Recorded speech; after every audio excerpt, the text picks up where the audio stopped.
बानी पीटीआई का एक और यू टर्न। कल जिसका मजाक बनाते थे आज उसकी तारीफों के पुल बांधने लगे। मौलाना फजलुर रहमान और साबिक सदर डॉक्टर आरिफ अलवी की मुलाकात की अंदरूनी कहानी सामने आ गई। ज़राए ने बताया साबिक सदर आरिफ अलवी ने मौलाना फजलुर रहमान को बानी पीटीआई का पैगाम पहुंचाया।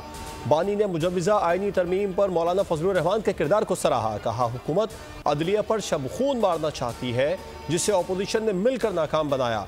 मौलाना फजलुर रहमान को अवामी जमहूरी मामलात पर एक साथ खड़े होने का पैगाम।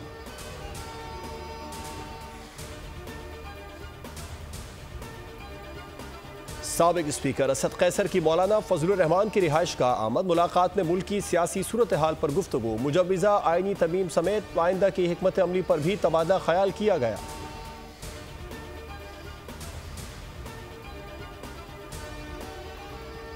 कौमी तरानी की बेअदबी करने वाले अफगान ओहदेदार की दस्तावेजात मुकम्मल न होने का इंकशाफ। मुहिबुल्लाह शाकिर के पास अफगानी पासपोर्ट है और ना ही कोई दूसरी दस्तावेज। ज़राए के मुताबिक POR कार्ड पर ये और उसका खानदान 2015 में UNHCR से डॉलर और राशन देकर अफगानिस्तान वापस जा चुके थे।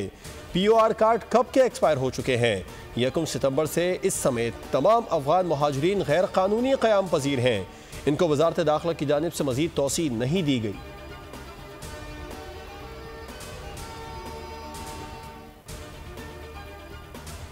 और कौमी तराने का एहतराम न करना सिफारती आदाब की संगीन खिलाफ वर्जी है। तर्जुमान दफ्तर खारजा ने अपने बयान में कहा अफगानिस्तान के कायम मकाम कौंसल जनरल का ये फेल काबिल मजम्मत है। हम इस्लामाबाद और काबुल दोनों में अफगान हुकाम तक अपना शदीद एहतजाज पहुंचा रहे हैं।